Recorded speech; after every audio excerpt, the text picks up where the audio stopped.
to be with you again.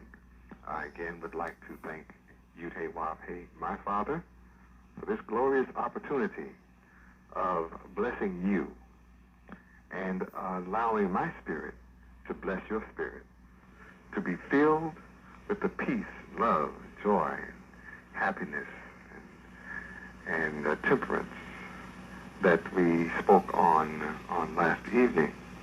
Indeed, we are blessed to be able to pass over from one state of mind to another.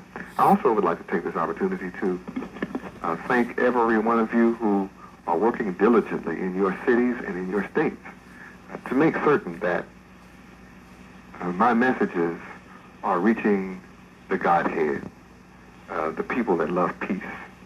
I bless every one of you that are seeing to it that I'm on the various radio stations across America.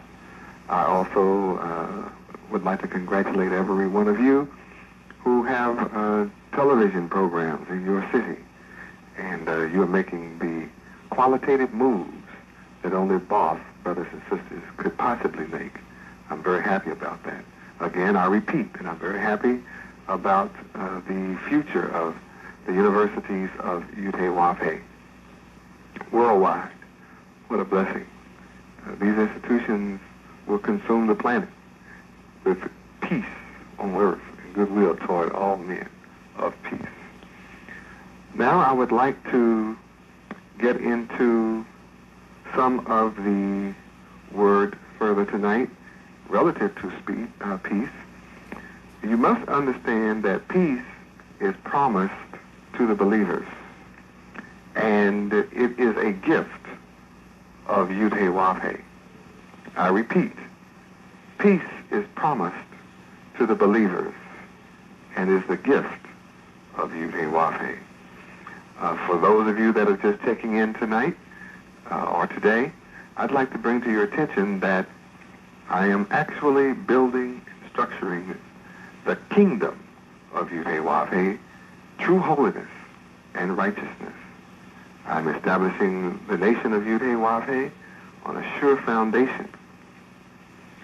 And I'm letting you know that you want to make a truce with those who love peace. That's who you want to make a truce with.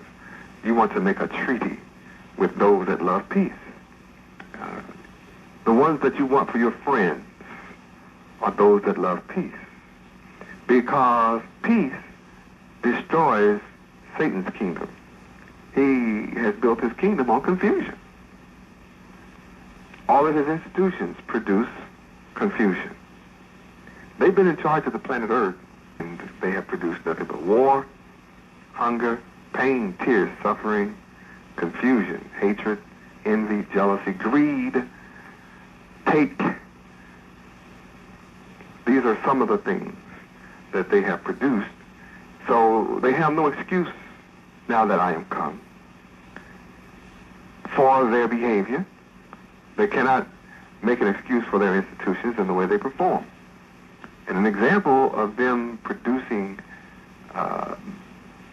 war and conflict instead of peace is exemplified by the fact that the God of this world has removed the Bible from the school systems.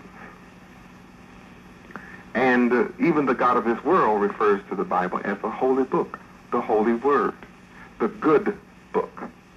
Now, when you consider the reality that they have removed the only good book from the classroom, the public school, where your children go, if the only good book in existence has been removed, then what books do you think are left there? Has to be bad books by their own admission. The Bible, the Holy Bible, is the book of light.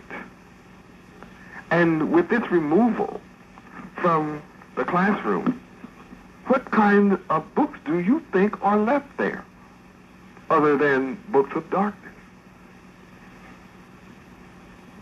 So the education that our children receive has to be corrupt education, destructive. You wonder why the generations are lost? Then it's because the only holy book is removed from their presence. And your children are not allowed to acknowledge that there is a God. They don't know anything about the law. The law is a light. Proverbs chapter 6, verse 23. I'll read that to you. You turn to it, Proverbs chapter 6, verse 23. Write it down, and you certainly want these transcripts. You want the tapes, too. The tapes are great, but they might wear out, and it's difficult to sit down and study properly with the tape. But with these transcripts, it's not going to go away. It will be there. Next week, when you come back to it tomorrow or later tonight, the transcript is there, and you can study from it appropriately. Proverbs 6:23 says, "For the commandment is a lamp, and the law is light, and reproofs of instruction are the way of life." So, the commandment is a lamp, the law is a light, then that's what you want for your children. The law, knowledge of the law. Now, in the public schools, you're not taught the law. No law, no law. Not the law of the Creator. You're not taught the laws of man. Not even the laws that govern the school. You don't have any idea, as a parent or as a student or as a child, all of the laws that govern the college you attended, the university you attended, the public schools that you've attended. You don't know, or you could set up schools. You're in the dark as to the laws which govern any of the devil's institutions. And he has institutionalized his way. It does not depend on one individual. The institution provides for neophytes to come in and be well-groomed, taught, and then they take over the system of continuing the evil way, the wicked way. So little ones are being programmed, and they're the products of these institutions. And you wonder what's wrong with your child? Nothing good is being taught to them. Even science, which could be pure knowledge, is still couched with evil. So, in order for you to ever come to enjoy the kingdom of heaven, then you're going to have to leave the institutions of this world and take a part in and be a party to establishing true holiness and righteousness, the kingdom of Yud-Heh-Wav-Heh on this planet. That's the institution that shall consume all the others. And I'm happy for you who see this, understand this, and I'm sure, I'm absolutely positive, that the University of Yud-Heh-Wav-Heh will soon take root in your city. And it's going to prosper because you have the models and the prototypes before you. I don't need to speak more about that. I'm sure you understand what I'm saying because I truly understand what is happening. Let us go to the promises to the believers, which is the gift of Yud-Heh-Wav-Heh, in Psalms chapter 29, verse 11. Psalms 29, verse 11. It says that the Lord Yud-Heh-Wav-Heh will give strength unto his people. The Lord Yud-Heh-Wav-Heh, that Nun Sophit Yud-Heh-Wav-Heh, will bless his people with peace. This is not something that you know how to do on your own. Or you could have done it all alone. You may have read this very scripture in your life. Maybe you have read it many times. What have you been able to do with it? You have not been able to give yourself strength. You have desired strength, prayed for strength, wished for strength, hoped for strength, but you have been unable to give yourself strength. So this verse tells us, chapter and verse tells us, that we need Yud-Heh-Wav-Heh. And that when we move to him, toward him, it is he that will give you, his people, strength. strength is something that we need to become cognizant of, since it is a promise. It's no good to you if you don't believe. You must first believe. I have a pitcher full of eternal life. And if you come to me with your empty cup, I will fill it full of eternal life. If you refuse to receive your cup being filled with my pitcher full of eternal life, I'm not going to run after you and twist your arms and force you to let me fill your cup, because if I did that, you will only pour it out, waste it, set it aside, not drink from it, or utilize it. It would be a wasted effort. So here we are in need of strength. Now, here is what Yahweh is ready to give to you through me as his son. So I could say to you very safely, this is what Yahweh Ben Yahweh is here ready to give you. And that is power. Power. Now, have you really studied how to get power? Do you really understand what power is? Strength is power. And if you believe in Yahweh, then the kingdom of Yahweh, true holiness and righteousness, will give you power. Now, what is power? Power is ability. Here, Yahweh is ready to strengthen your ability, give you peculiar abilities, because you're his peculiar people, as spoken of in Peter. First Peter chapter 2, 9 and 10. You are a peculiar people, a holy priesthood. First Peter chapter 2, verses 9 and 10 says, but you are a chosen generation, O black man of America, black woman of America, so-called black man and woman of America. You are a royal priesthood. That's who you are. You are this. Why are you not living the life of a chosen generation? Why are you not living the life of a royal priesthood? Why are you not living a life of royalty? Why are you not living a royal life?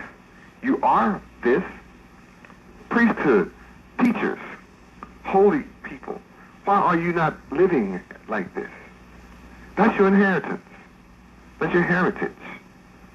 You are also a holy nation. Not just, you're not a nation like anyone else. Of all the nations on earth, they're just nations. They're just nations. But you are a holy nation. In Deuteronomy 14:2, it says, you are a holy people. But in verse 1, it lets you know you are the children of the Lord Yahweh, your God. You are the children of Yahweh. You are a holy people in verse 2. Unto the Lord Yahweh, your God. And the Lord Yahweh has chosen you to be a peculiar people unto himself. Well, who's talking? Me? Yahweh, Bedlam Sophie, Yahweh. I am come, I have chosen you. Though you are that stone which the builders have rejected, still I have chosen you to be a peculiar people unto myself, above all the nations that are upon the earth. That means it means several things. Out of all the nations on the earth, I have chosen you to be a peculiar and holy people unto myself. Not just any kind of people. I'm not interested in having millions of people in my kingdom. This is not about numbers. I'm interested in you who desire holiness, want to be holy. Because this is where your strength lies. This is where your power comes from. This is where your abilities are realized, is in holiness, is in your being holy, a peculiar people. See, I am here to give you capacity and capability and potential so that your potentiality is realized. That's what I'm here to do. I'm here to enhance your intelligence. I am here to enhance your native ability, enhance your aptitude and talents, gifts. I'm here to cause you to become the geniuses of the planet Earth eternally, you and your children, your progeny, forever. That's what I'm come to do. That's why I'm put in prison. The enemy knows what I am come to do. He knows that. He is unable to produce such among his own kind because he comes from the dark side, which is the opposite of what I am come to do. I come to give you strength. So his society has to be that of weakness. I am come to give you power. Therefore, his civilization has produced powerlessness. Psalm 68:35, Psalms chapter 68, verse 35. O God, Yud-Heh-Wah-Heh, thou art terrible out of thy holy places. The God of Israel is he that giveth strength and power unto his people. Blessed be Yud-Heh-Wah-Heh. That's who I am. I am here to give strength and power unto you, my people. Now, this strength and power is based on peace, holiness, and righteousness. And this is not what you have been taught. Each word that I am expressing to you must be studied, inculcated, and put into practice. And I can assure you and guarantee you that all of your righteous dreams will be immediately fulfilled. And you look for your counterpart on this planet. While you are at Feast of Unleavened Bread, look around you and look for the believers in Yud-Heh-Wah-Heh. Now, that's the real challenge, because in our naivete, we think all who are present are believers simply because they are present. Not so. You are not a believer because you say Shalom Aleichem. The ones present are not believers because they wear their culture and diadems and wear the name Yud-Heh-Wah-Heh and can call it to perfection, can read it in Hebrew. That doesn't make them a believer. A believer is one who practices. A believer is a practitioner of the wisdom, knowledge, and understanding of Yud-Heh-Wah-Heh. The principles that I am giving to you are put into practice. That's what constitutes a believer. Now, this is a gift of Yud-Heh-Wah-Heh, the peace that I'm speaking of, which completely eradicates Satan's kingdom. So you don't have to worry about his kingdom. He has built his kingdom up inside your mind, your brain, your presence, your surroundings, the house that you were born in. He spent your entire life building this up. Your entire life. You are full of Luciferian philosophies. Full. You're full of his son, Cain's philosophy, and all their descendants, who are now today known as the God of this world, the prince of this world, or the prince of darkness, or as Satan, or the devil, or the great dragon. Oh, he's known by a lot of names. The wicked one, the dragon, serpent, the beast. He's known by many names. And he's so smooth until today he's known as Princeton and Yale and Harvard. Yeah, he's known like that. He's known as all of these institutions that you have been taught to love and worship and adore. But they have not given you peace and strength and power. They have not enhanced your abilities that you become a holy people. They have not produced holiness. They don't seek to produce holiness. They cast the book that would produce holiness from among them, out from them, Do not allow it inside of their school. It's not inside their brain. That means not one of their teachers is full of holiness. Not one of the teachers desires holiness.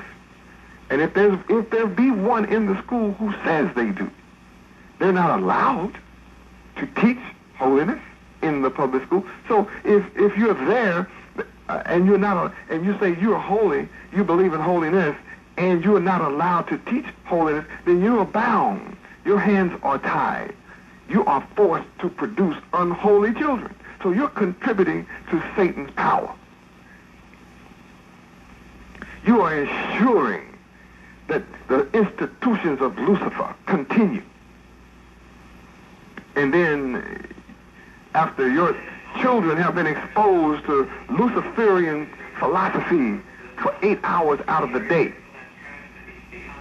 you are under the mistaken deception that you can get hold to him for an hour on Sunday and change. 8 hours a day, 5 days a week. He's had 40 hours of hell-lacious teaching. And all of his associates around him that surround him are full of hell. All of them are profane, miscreant, deviant. And you think you're going to save your child with 1 or 2 hours on Sunday? And even on Sunday, you're not taught how to be holy, even if you go to what you think is holiness. You nor your children are taught how to be holy. So how can you win against the institutions that you contribute your genius and power to, that prevents you from giving strength to your own child? The public schools are established, they're institutionalized to isolate themselves from holiness.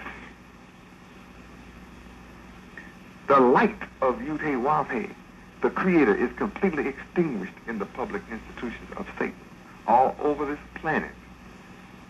You must first come into this realization, and that's what I am doing with you at this moment, bringing you into a consciousness of what you have been helping to perpetuate all of your life, and then you sit around and cry about the loss of your children, the loss of a generation, that the so-called black male of America is an endangered species. Well, even if you believe in holiness, you're helping to continue to perpetuate his endangerment, his extinction, his eradication, because you're bound with the desire of a paycheck, and you don't know how to get around it. All you have been able to do is have your hands and feet tied, chained, and moan and groan about the situation that you feel helpless about as you watch your children taken from you in front of the idiot box called TV. It's Luciferian Institute. There's nothing wrong with television. What's wrong is the way it's used. It's the programming. I don't have to go into it. It's destruction, and you know it. I said it's destruction, and you know it. And it's terminating the minds of your children and stealing it away from everything that would be holy. They don't want anything to do with holiness. They don't want to have anything to do with righteousness.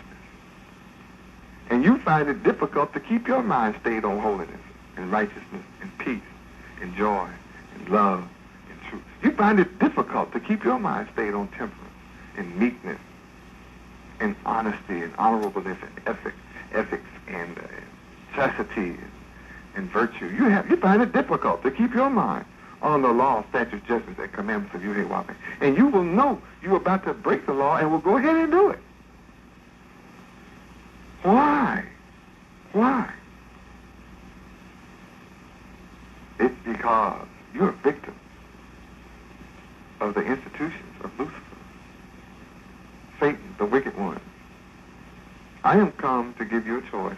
You don't have to follow what I'm saying.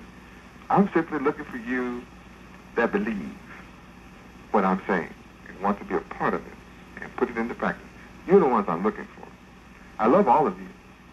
And I would hope that all of you would take hold of what I am saying so that you could receive this power that I'm talking about. Pure power. I am here to give you the power to build heaven on earth. I'm here to give you the skills that you need to rule the planet Earth in holiness and righteousness. I am here to bring about powerfulness among you. See, every time you gain power and you join up with a second person with that same power, it's doubled. That's why the enemy fears you. That's why, look what just happened. Only just two of you caused power to double. And when I cause one of you to gain power, then the enemy lost his power to persuade you or to dominate you or to rule over you. He just lost one. Every time I gain one, he loses one. But he doesn't just lose one. When I have one with power, and I'll link you up with a second one with power, my power and your power is just doubled. And when I link three of you together, it's 3 times. 4 is 4 times to the 4th power. So it's exponentially multiplying itself. When I just cause 10 of you to hook up, it's to the 10th power. That's the power I put in one to the 10th power. Think about when I just hook up 100 of you with this holiness, righteousness power. This is to the 100th power. You can't begin to calculate what this is bringing about on the planet. I can. I am saying to you, seek out your counterpart. Don't worry. See, 2 of you are more powerful than 10,000. Just 2 of you are more powerful than 10,000. 1 of you with the power that I am giving is able to chase 1,000. I'm here to tell you 2 can chase 10,000. It's in the book. What I'm saying is in the book. I am here to enhance your potency, to enhance your genius, as I said a moment ago. I am here to enhance your impregnability. You hear me? Your invincibility. I'm here to cause you to become invincible. I am here to cause you to become a true man with true vigor. Think about it. I am here to cause you to have control, command, and be able to rule the planet Earth forever in holiness, righteousness, and peace with this strength that we just read a moment ago. I am here to cause you to become the masters of all that you survey, to have dominion over the planet Earth, as promised in Genesis 1:28. You're to be fruitful and multiply yourself. See, that means more than your little earthly child, multiply yourself. Find your counterpart. Find that brother and sister that loves peace like you, who believes in Yahweh, who believes in the Creator. They may not know his name today, but through you they'll know his name tomorrow. All you have to do is lead them to the dictionary, encyclopedias, Bible interpreters' dictionaries. Say, read this. Encyclopedia Britannicas, read this. Those that are seeking the Creator, Yahweh, they will just find him like that, just as you did. They're waiting on you. Think about the power that I'm bringing about through this. You're not going to have it like magic. Don't be a juvenile anymore. Give up the grade school or the kindergarten mentality and come on out of spookism and let's get real. I'm offering this to you. I'm here offering you unconditional authority. unconditional authority, carte blanche. That's what I'm here to do. I am here to give you absolute authority over the planet. Will you let me? All you have to do is enter into my school, take my yoke upon you and learn of me, Matthew 11:29. That's all you have to do. Take my yoke upon you, enter my school, and let me teach you how. That's what I'm doing. You see, you have thought of yourself as being free. And you have thought of me as being in prison. But I have a suspicion the reverse is true. I'm free, so my body is in prison. You're in prison, though your body appears to be free. Think about that. As I speak to you, I'm absolutely ecstatic, absolutely happy. Can you tell? I am absolutely full of faith. My hope is in you, Yahweh. I don't have any doubt about deliverance. Do you? Can you deliver yourself from a weak state to a power state? If you believe in me and my Father, Yahweh, then I will be able to get this for you overnight, instantly. You can have an instant change. I'm here to give you influence and clout. I'm here to cause you to ascend, even have political ascendancy. I'm here to cause you to have economic ascendancy, spiritual ascendancy, educational ascendancy, social ascendancy. That's what I'm here to do. Will you let me? It's here for you. I'm here for you. All of you, see, that's what I read to you just a moment ago of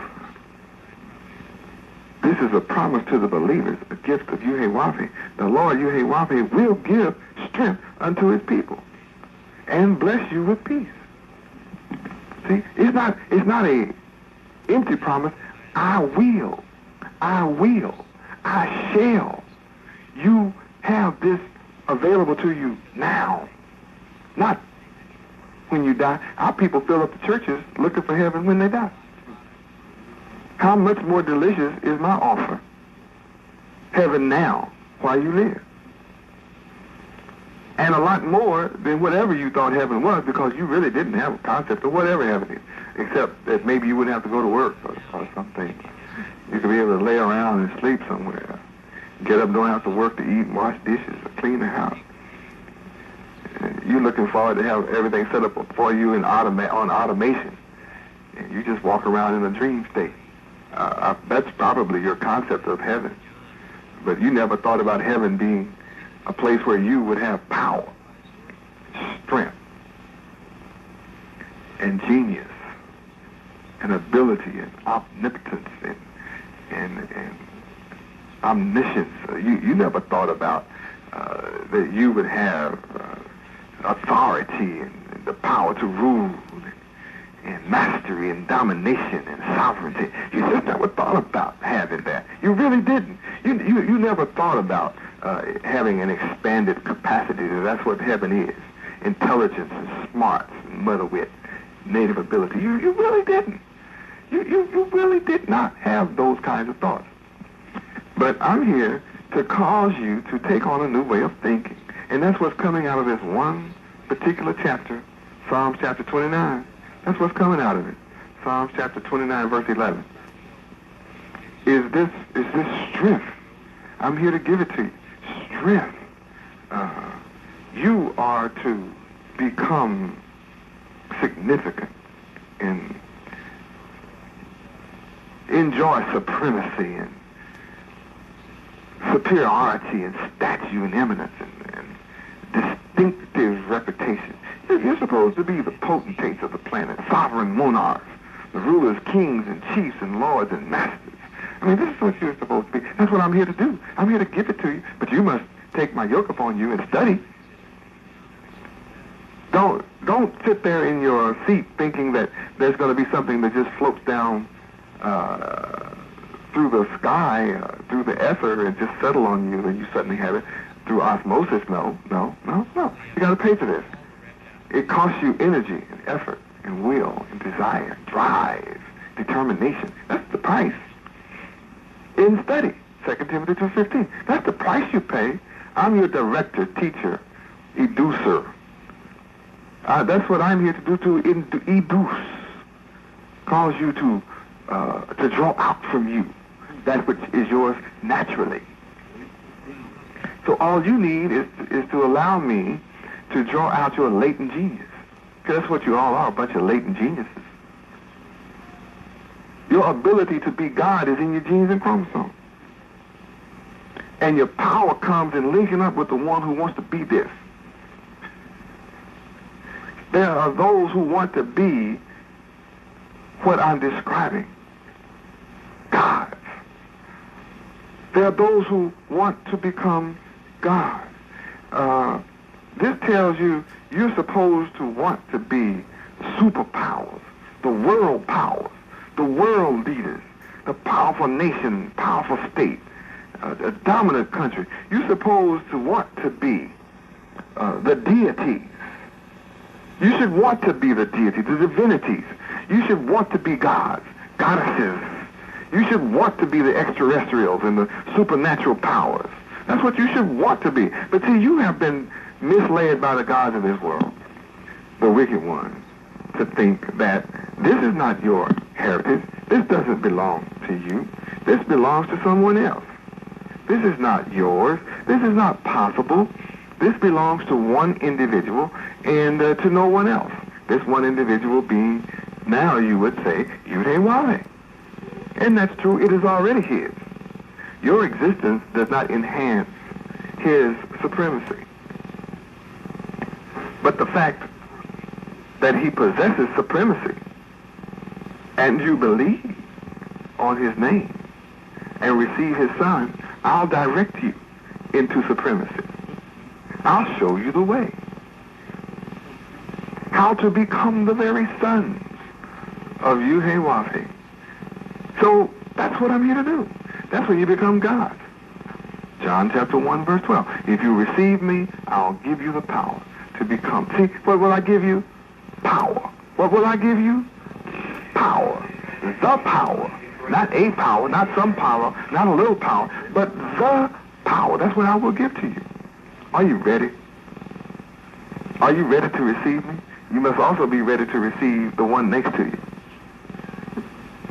Because you can't receive me unless you want to receive the one next to you that wants to receive me too. So all you need to do is be able to identify the ones who want to receive me and link up. Link up. How can a man say he loves God whom he's never seen and you don't love your brother whom you're looking at?